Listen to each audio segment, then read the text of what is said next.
Hello everyone. We are so happy to have this time once again to share the word of God. I hope God will bless us through His word.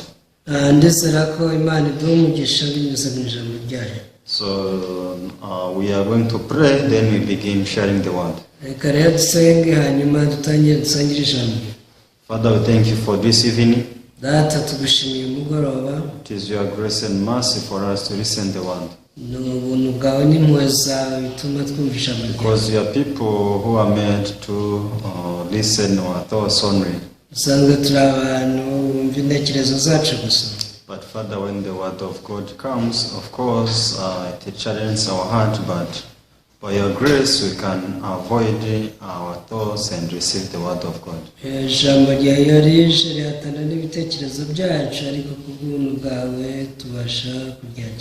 So we hope that you will help us during this time. We pray believing in the name of Jesus.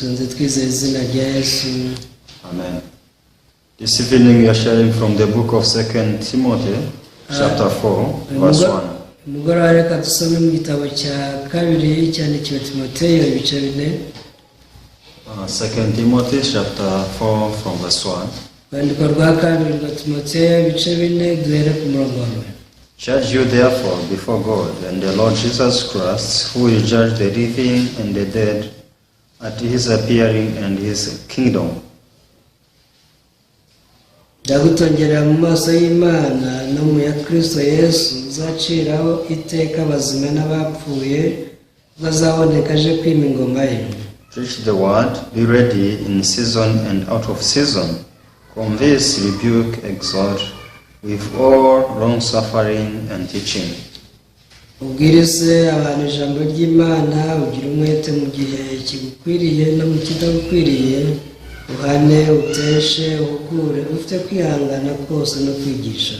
For the time will come when they will not endure sound doctrine, but according to their own desires, because they have itching ears, they will heap up for themselves teachers.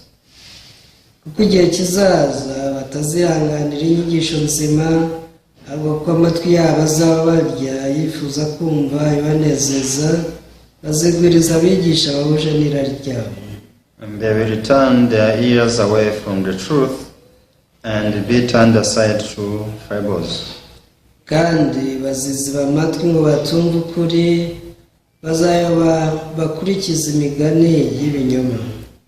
But you be watchful in all things, endure afflictions, to the work of an evangelist, fulfill your ministry. Ariko weho wirinde muri byose wemere kurengana ukora umurimo w'umubwiriza w'ubutumwa bwiza usohoza umurimo wawe wo kugabura iby'Imana. Yes. When we read the Bible, that is when we can distinguish the true faith and the wrong faith.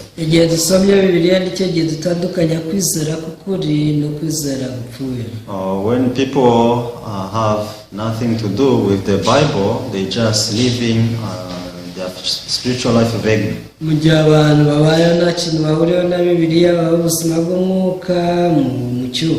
So when people they live their spiritual life based on their thoughts, most people they think that they are right, they are in the right position.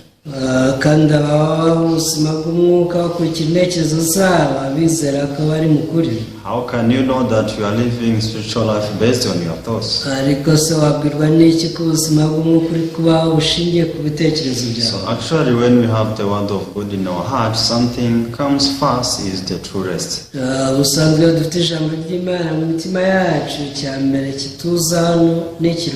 So no matter how many years you have been living your spiritual life, if you don't have the true rest in your heart, it means your spiritual life is based on your thoughts, not the word of God.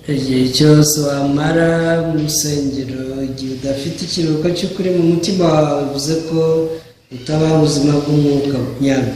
So spiritual life is not something we can imitate or we can make by ourselves. Ubuzima bw'umwuka ntabwo ari ikintu dushobora kwigana. So, but many people, they want to imitate spiritual life. Ariko abantu benshi bashaka kwigana ubuzima bw'umwuka. So some people, they want to imitate the servants of God, which a true servant of God we can see in the Bible. Abagerageza kwigana abagaragu b'Imana tubona muri Bibiliya. Some they try to live like David. Abagerageza kubaho nka Dawidi. Some they try to live like disciples, like Apostle Paul. Abandi bakagerageza kubaho nk'intumwa Pawulo. So some they try to live faithful life so that other people can see. Abandi bagerageza kubaho ubuzima bw'umwuka ngo abandi babarebereho. But for sure, if we live spiritual life not based on the word of God, ariko kuri nuko iyo tubayeho ubuzima bw'umwuka budashingiye ku ijambo ry'Imana, so we can fail in everything. turatsindwa muri byose. How can you live spiritual life like Apostle Paul? Ese wabaho ubuzima bw'umwuka nk'intumwa Pawulo gute? So first of all, we have to know, we have to learn what kind of heart Apostle Paul was having. Ni ngombwa kubanza kwiga umutima intumwa Pawulo yabanaga nawo. Because it is not that Apostle Paul lived such life from the beginning. Ntabwo intumwa Pawulo nawe yabayeho ubwo buzima bigitangira. Even Apostle Paul was Saul in the beginning, and his spiritual life was based on his thoughts only. Mbere yari Sawuli kandi ubuzima bw'umwuka wawe bushingiye ku bitekerezo bye. And he could think that I'm living a spiritual life of being guided by God. Yagiye agatekereza ko ubuzima bw'umwuka ari kuba hari Imana imuyoboye. So we need to have something to move us to live by faith. Tuba dukeneye ikintu kitwimura ngo tubeho ubuzima bwo kwizera. So that is the heart of God, the heart of Jesus. Ubwo rero ni umutima wa Yesu, ni umutima w'Imana. How can you live with the heart of God? How can you receive the heart of Jesus yet you are still lying upon your own heart? Ariko se wakwakira umutima wa Yesu ukiringira umutima wawe gute? So it is impossible because we need to learn how evil our hearts are first of all. Ntabwo bishoboka ko dukeneye kubanza kwiga ububi bw'imitima yacu. Because after we learn the evilness of our hearts, that is when we forsake our hearts and receive the new heart from God. Tumaze kwiga no kumenya ububi bw'imitima yacu, nicyo gihe tuyiheba tukakira umutima w'Imana. So when we live this life being guided by this heart of God, iyo tubayeho ubuzima tuyoborwa n'Imana n'umutima wayo, so that's when we can live like the servants of God, we can read the Bible. icyo nicyo gihe dushaka kuba nk'abagaragu b'Imana. So one day I read the book of Acts chapter 5. Umunsi umwe nasomye ibyakozwe no mu gice cya 5. So actually when we read this book, we can find a man called Ananias. Muri iki gice tubonamo umugabo witwa Ananiya. So who was Ananias? Ese Ananiya yari muntu ki? So this person was in the church. Uyu yabaga mu rusengero. It is in the first church because when we read the book of Acts, that is when we can see the beginning of the church. Kandi yari mu itorero rya mbere kuko isomo ryakozwe n'umwanya ubwo itorero ritangira. So this person wanted to live by faith. Yifuzaga kubaho kubwo kwizera. But he couldn't afford to live by faith. Ariko ntiyabibashije. He tried once and two times, three times. Yaragerageje inshuro ya mbere, ya kabiri, ya gatatu. But he couldn't see faith in his life. Ariko ntiyajyaga abona kwizera mu mutima we. But every morning he could see how people they are living by faith. Buri gihe yabonaga abandi babaho kubwo kwizera. So because this time the Holy Spirit was working strongly in the church. Icyo gihe Mwuka Wera yarimo akora n'imbaraga nyinshi mu itorero. So people were selling their lands, their houses, their properties, and bring money to the apostles' feet to serve the gospel. Abantu bajyaga bagurisha amasambu yabo n'imitungo yabo bakabizanira intumwa. So Ananias, since he didn't have faith, kubera ko Ananiya atari afite kwizera, so he could feel shameful to see other brothers and sisters living for the gospel. yajyaga yumva atewe isoni no kubona abandi bene data bo kubwo kwizera. And he started to think about how others are talking about him and how others see him. Yatangiye gutekereza uko abandi bamubona n'uko bamuvuga. So I think they count me as a person who don't have faith. Aravuga ati banze bamfata nk'umuntu utagira kwizera. I need to have faith. Nkeneye kugira kwizera. So even though he didn't have faith, he tried to live as a person who had faith. Nubwo nta kwizera yari afite, yagerageje kubaho nk'umuntu ufite He kwizera. tried to fabricate faith by himself. Yagerageje kwihangira kwizera. So he went and sold his land. Yaragiye agurisha isambu ye. So after selling his land, he thought about it. Nyuma yo kuyigurisha yatangiye gutekereza. And he started to discuss with his wife. Aganira n'umugore we. My honey, we have sold our land. Aravuga ati mukundwa, dore tugurishije isambu yacu. So if you are going to take all money to the apostles' feet, how will it be our future? Nituramuka dushyiriye amafaranga yose intumwa, ese tuzabaho dute? So I think this is the time to decide what to do. Ntekereza ko aribwo dukwiye gufata umwanzuro. So if we don't take all money to the apostles, the church will think that we don't have faith. Nitudatwara aya mafaranga kandi ku rusengero turazavuga ko nta kwizera dufite. You see other brothers and sisters, they sacrifice themselves for the work of God. Abandi bene data bitangira umurimo w'Imana. So I think it is the time to do as they are doing. Ntekereza ko dukwiriye gukora nk'uko nabo bakora. But I don't know how tomorrow will be. Ariko sinzi uko ejo bizagenda. I don't know how about our children. Nta nubwo nzi uko bizagendera abana bacu. So they decided to take a half to Peter and keep another half behind. Bafashe umwanzuro wo gufata igice kimwe bakagishyira Petero, ikindi bakakibika. So many people, when they read this story, they misunderstand. Abantu benshi basomye inkuru bayigiraho urujijo. Because they say that Ananias and his wife were killed because they didn't take all money to the disciples. Abantu bavuga ko Ananiya na Safira bishwe barapfa kubera batatwaye amafaranga yose ngo bayahe intumwa. This is how most people they interpret this story. Uku niko abenshi batekereza iyi nkuru. But actually Ananias and Sapphira were not killed because they then didn't take all money, that big amount of money to the apostles' feet. Gusa icyabishe si uko batatwaye ingano yose y'amafaranga ku ntumwa. So you see, they took a half of money to Peter. Murabona ko bari bitwaje igice bakajya Petero. And they kept another half behind of them. Bakisigariza ikindi gice. But when they presented this half of money they had brought, ubwo batangaga amafaranga igice bari bazanye, they spoke to Peter that this is all we have. babeshye Petero bati aya niyo dufite gusa. So this is all money we sold from our land. Aya niyo twagurishije isambu yacu. So why Ananias did so? Ese kuki Ananiya yabigenje? Ananias wanted to stand before the church as a great person, as a great faithful person. Ananiya yashatse kwigaragaza mu itorero nk'umuntu kwizera gukomeye. But actually Ananias didn't have faith in his heart. Ariko icyo Ananiya nta kwizera afite. But you see, Ananias wanted to appear as a faithful man. Gusa ashaka kugaragara nk'umuntu wizera Imana. Today it will be announced that I have sold my land. Ati umunsi bizavuga ko nagurishije isambu yanjye. And I took all money to the apostles' feet. Ndetse ngashyira intumwa amafaranga yose nayigurishije. So other people, they used to blame me that I don't have faith. Abandi bajyaga banenga ko nta kwizera mfite. But today, this is the end.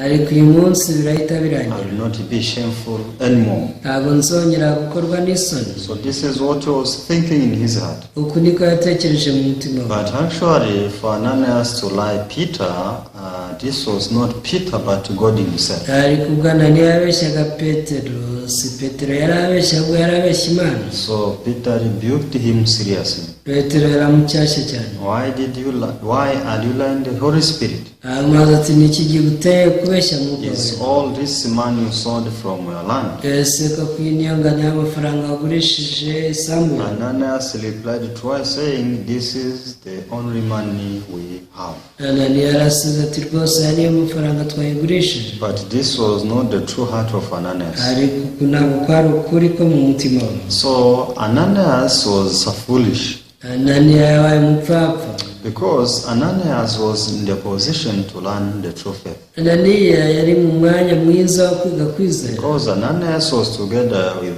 Apostle Paul, and even others. Yari ari kumwe n'intumwa, yaba intumwa Pawulo cyangwa n'izindi. Even Apostle Peter. Intumwa Petero. Even he was together with more brothers and sisters. Yewe yari ari kumwe n'abene data benshi. Who experienced the works of God. Bari baragiye babona imirimo y'Imana. By faith.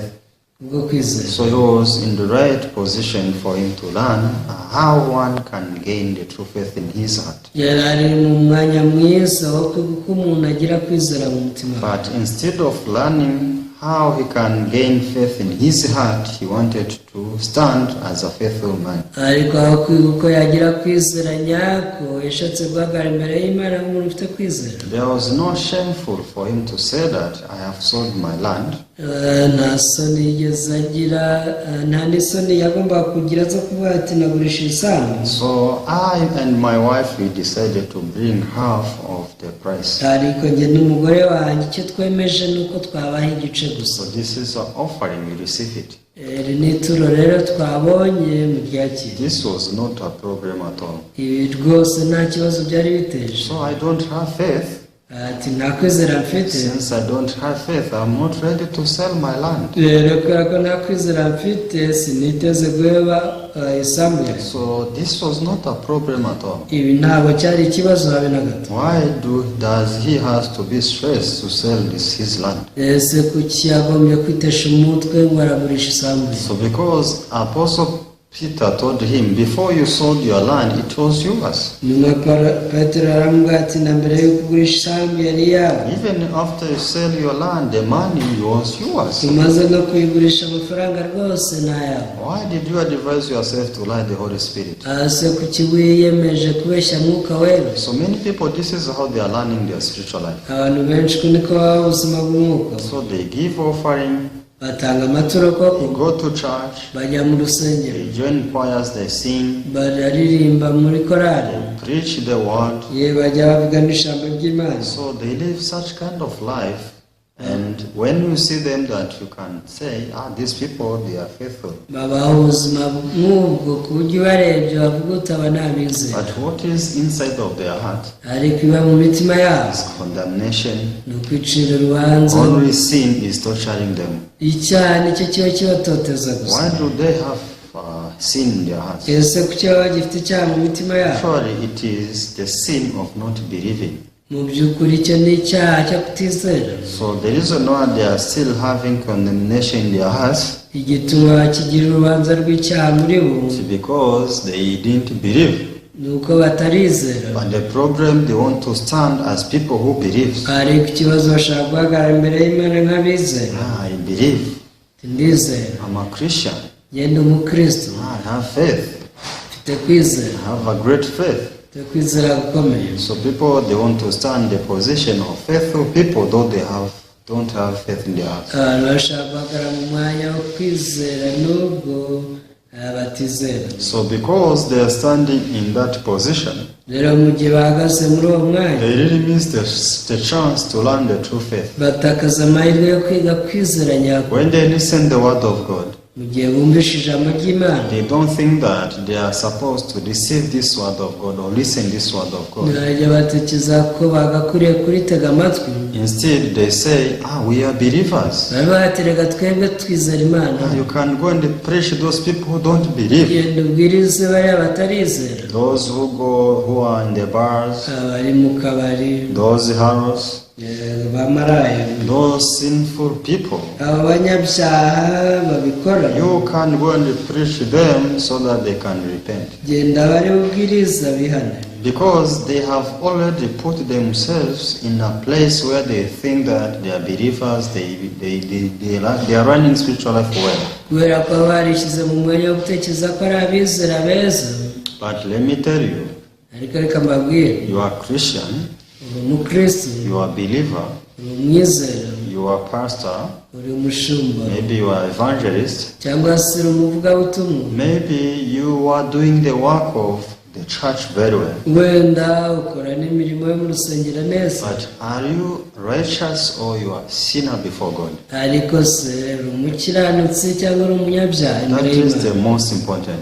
iki ni cyo kintu cy'ingenzi cyane. Because to God there is no pastor. ku Mana nta mushumba wabo, To God there is no bishop. nta mubishop, To God there is no evangelist. nta n'umuvugabutumwa. But before God, God judges saying if this person is a sinner or righteous. imbere y'Imana abantu bose ibibareba ireba nimba ari abakiranutsi cyangwa ari abanyabyaha. Because I will not go to heaven because I'm a pastor. ntabwo nzajya mu ijuru kubera ko ndi umushumba. I will go to heaven because I'm righteous before God. nzajya mu ijuru kubera ko ndi umukiranutsi mu maso y'Imana. So people will not go to heaven not because they did many sins. abantu ntabwo bazajya mu ijuru kuko bakoze ibyaha byinshi. So, but it's because they didn't learn the truth from the Word of God. abantu batazajya mu ijuru nuko batize kwizera nyako ngo bige ijambo ry'Imana. So when we see man from the beginning,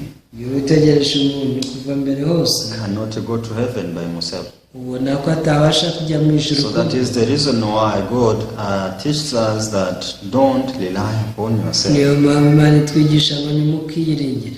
Don't rely upon your heart. ntukiringire umutima wawe. Don't rely upon your feelings, your emotion. ntukiringire amarangamutima yawe. So you only believe and rely upon the Word of God. ujye wiringira kandi wishingikirije ku ijambo ry'Imana gusa. So, but if you stand thinking that you are doing your spiritual life well, yet you are a sinner, ariko uramutse uvuze uti ngendo mbaho ubuzima bw'umwuka neza kandi uri umunyabyaha, so Satan is deceiving you. mu gihe Satani aba ari kugushuka. Put down everything shyira hasi byose and you remain as you are. ugume ukuri. After you remain as you are, ugume ukuri, from that position you will start to absorb the Word of God. kuva icyo gihe uzatangira kwakira ijambo ry'Imana When you ryose. receive the Word of God as it is, nuryakira nk'uko riri, this Word of God will change your life. iri jambo ry'Imana rizahindura ubuzima bwawe. Actually, many people, they think that to change may come from their determination. ubundi abantu benshi batekereza ko impinduka ishobora kuza binyuze mu kwiyemeza For kwabo. sure, change does not come from human being. ariko icy'ukuri ni uko impinduka itava ku muntu. So human being, what is supposed to do is to receive this Word of God from the Bible. icyo umuntu aba agomba gukora ni ukwakirira ijambo ry'Imana riri muri Bibiliya. Because within this Word of God, there is a power to change someone's heart. mu ijambo ry'Imana habamo imbaraga zihindura umutima w'umuntu. So one day I was asking, umunsi umwe naribaje, what did Apostle Paul did to change? ese ni iki intumwa Pawulo yakoze kugira ngo ahinduke? When I see there is nothing Apostle Paul did, ubwo nitegerezaga nasanze ntacyo yakoze. he just listened the Word of God. yumvishe ijambo ry'Imana gusa. When the light of the Word of God came upon him, ubwo umucyo w'ijambo wamuzagaho, so he changed automatically. yarahindutse byikoze. So when did the word we see in the book of Genesis chapter 1 did to change? sisi tubona mu itangira igice cya mbere yahindutse ryari? Actually, there is nothing. nta kintu yakoze, Only receive the word, the light of the Word of God. ahubwo yakiraga umucyo uturuka mu ijambo ry'Imana yarahindutse. When this light came upon it, mu gihe uyu mucyo wazaga ku isi, automatically the world changed. iyi si yarahindutse. So actually, the reason why this story is in the book of Genesis chapter 1 rero igituma iyi nkuru iri mu itangira igice cya mbere, is because God wants to teach us how our hearts, how our life may change. Imana ishaka kutwigisha uburyo ubuzima bwacu bwahinduka. God is telling you that don't struggle so much. Imana iri kukubwira ngo ntugahatane cyane. Who told you that by your sweat you can change? Ninde wakubwiye ko mu cyuya cyawe cyatuma uhinduka? Just receive my word as it is. Ujye wakira ijambo ryanjye gusa. Because this word contains the power to change your life. Iri jambo ry'Imana rifite imbaraga zo guhindura ubuzima bwawe. But many people, Ariko abantu benshi, instead of depending on the word of God, the power from the word of God, they depend on their power. kwishingikiriza ku mbaraga z'ijambo ry'Imana bishingikiriza ku mbaraga zawe. I can do it, I can make it. Ati njye nabasha kubikora nabigeraho. I have to do it, I have to make it. Ngomba kubikora. So this is how many people they think. Uku niko abantu benshi batekereza. So, but Bible shows how minds can be changed by faith. Ariko birayitwereka uburyo umuntu ashobora kwakira impinduka kubwo kwizera. When we read the book of Romans chapter 4, Yusomye Abaroma igice cya 4, from verse 5, Abaroma igice cya 4 umurongo wa 5.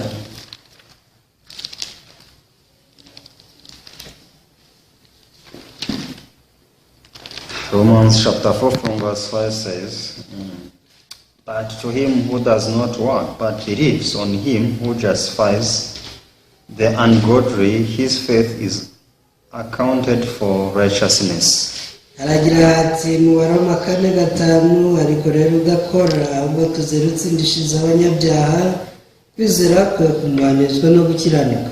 So Abraham was justified through this way. Abrahamu yaratsindishijwe cyangwa yabaye umukiranutsi muri iyi nzira. David was justified through this way. Dawidi nawe yaratsindishijwe umukiranutsi muri iyi nzira. Apostle Paul was justified through this way. Intumwa Pawulo nawe yaratsindishijwe umukiranutsi muri iyi nzira. So I was justified through this way. Nanjye nuko naratsindishirijwe mu mukiranutsi muri iyi nzira. Which way? Ese iyo nzira ni iyihe? Bible says, but to him who does not work but believes. Biravuga ngo udakora ahubwo akizera. I didn't do anything for me to be justified. Nanjye nta kintu nakoze kugira ngo nsindishirizwe. Do you know why? Muzi impamvu? It's because when you read verse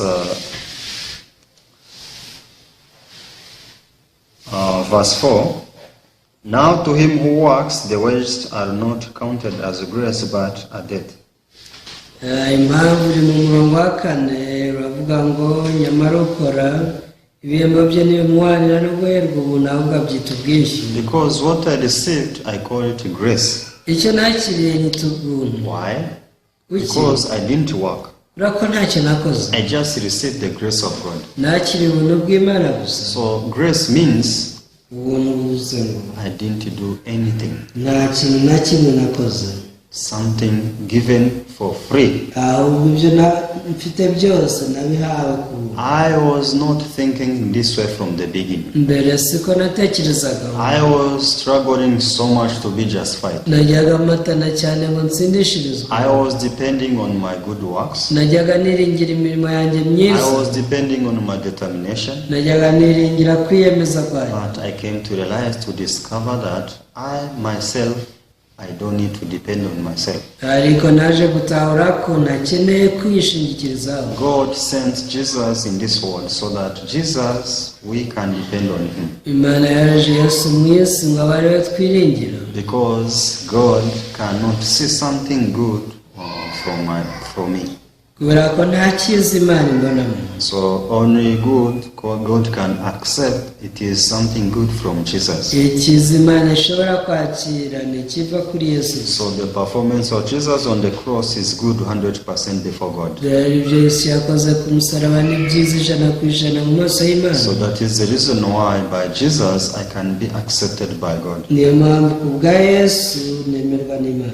But today people they are not interested in this message. Ariko uyu munsi usanga abantu badashishikajwe n'ubu butumwa. So this is what Apostle Paul was telling his son Timothy. Ibi rero nibyo intumwa Pawulo yabwiye umuhungu we Timoteyo. So Apostle Paul lived for the gospel for some time being. Intumwa Pawulo yabaye ku butumwa bwiza. He only lived for the gospel.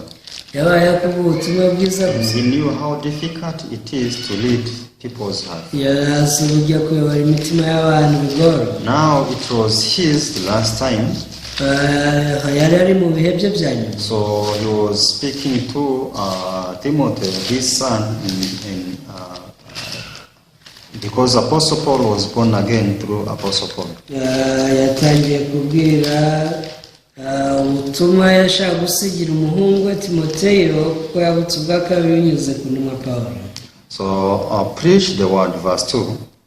umurongo wa kabiri aramubwira ati, The word Timothy has to preach is not telling people that you have to do this, you have to do that. yamubwira tubwiza abantu ijambo ry'Imana, ariko ntabwo icyo yamubwiraga ari ukubwira abantu ngo ngomba gukora gutya na gutya. This word is the word showing people what Jesus did on the cross. iri ni ijambo ryereka abantu rikabasobanurira icyo Yesu yabakoreye ku musaraba. Be ready in seasons and also off seasons.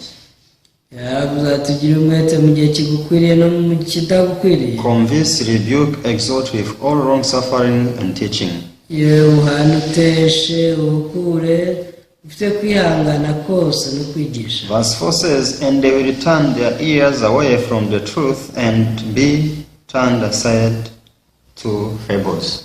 ari ku murongo wa kane uravuga ngo kandi baziziba amatwi ngo batumve ukuri bazayoba bakurikiza imigani y'ibinyoma. Actually, today when you tell people that for you to be accepted by God, you need to work very hard. uyu munsi ubwiye umuntu ati kugira ngo Imana ikwemere ugomba gukora cyane. People, they love this message so much. abantu bazagukunda rwose, bazakunda ibyo ubabwiye. So if you tell them that you have to pray every day, every night, nubabwira uti mugomba gusenga buri munsi mugakesha ijoro musenga, you need to help poor people, mugafasha abakene, so through this God will remember you. uku niko Imana izabibuka. People's hearts like this message so much. imitima y'abantu ikunda ubutumwa nk'ubwo cyane. But when you tell people that you can only be justified by faith to believe in Jesus, ariko iyo babwiye uti nta kintu mwakora cyabatsindishije kwizera Yesu gusa, people's ears are not ready to listen this message. amatwi y'abantu ntabwo aba yiteze kumva ibi bintu. Why? kuki? Their ears are familiar to listen the message which is telling them to rely upon themselves. amatwi yabo amenyereye kumva ibibabwira ko bagomba kwiyiringira. But the true gospel preacher should not push people to rely upon themselves, but to rely upon Jesus. ariko umubwiriza w'ukuri ntabwo agomba gusunikira abantu kwishingikiriza kuri bo ubwabo, ahubwo agomba kubereka ko bakwiye kwishingikiriza kuri Yesu. So the true message, the true gospel is the gospel which tells us what Jesus did on the cross, and we have nothing remained to do. urugero ubutumwa bwiza bw'ukuri ni ubutubwira ibyo Yesu yakoze ku musaraba, ko nta kintu yashigaje ngo twebwe abari twe tugikora. Actually, you cannot have rest yet you are being told something to do. mu gihe ugibwirwa gukora ntabwo bishoboka ko wagira ikiruhuko. But when you are not told something to do, you take rest. ariko niba nta kintu ushikaje gukora noneho waruhuka. So if Jesus did everything for you, none nimba Yesu yaragukoreye byose, there is nothing you are supposed to be told to do. nta kintu ukwiriye kubwirwa ugomba gukora. So you have to be thankful to Jesus because He prepared this true rest for you. ugomba guhimbaza no gushimira Imana ko yaguteguriye iki kiruhuko. So this is what you have to tell everyone you meet. iki ni nacyo ugomba kubwira abantu bose uhuye nabo. Actually, you have to be busy doing this work. ugomba rwose kuba uhuze ukora uwo murimo. This work of delivering this message to others. uyu murimo wo kubwira abantu ubutumwa bwiza. Instead of fighting, you've seen, instead of working very hard to try to find a way to be saved, guta igihe cyawe uhatana n'icyaha ugerageza gushaka inzira yo gukira, accept that you are already saved.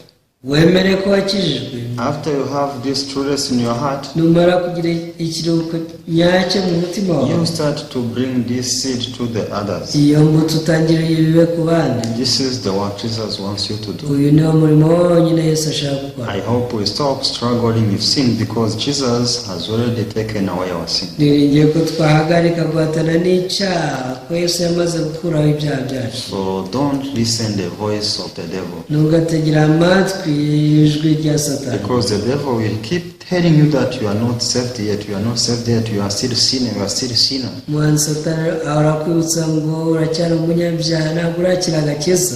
So, but the message from God, the message from the heart of God is that you are already saved 100%. Ariko ubutumwa buva ku Mana ni ukubwira ngo wamaze gukizwa 100%. You are holy, you are righteous, you are justified. Ubu rero umukiranutsi waratsindishije. There is nothing remain to do. Ntacyo washigarijwe mu gikorwa. Everything is done by Jesus. Ibintu byose Yesu So yarabigukoreye. this is the reason why I have to be joyful together with Jesus. Ngiyi impamvu tugomba kunezerwa twishimana na Yesu. So I hope we understand this message very well. Niringiye ko ubutumwa bwiza twabwumva neza. Because what God wants you to do is to be happy in the Lord. Kubera ko icyo Imana ishaka gukora ni ukunezererwa mu Mwami. So thank you so much.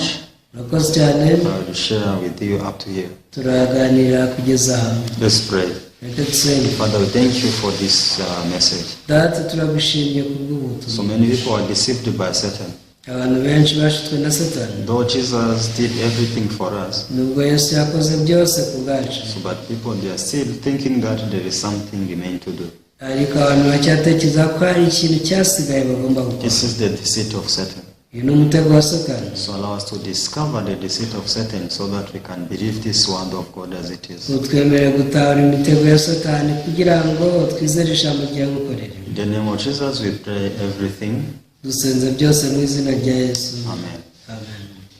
Thank you so much. Murakoze cyane.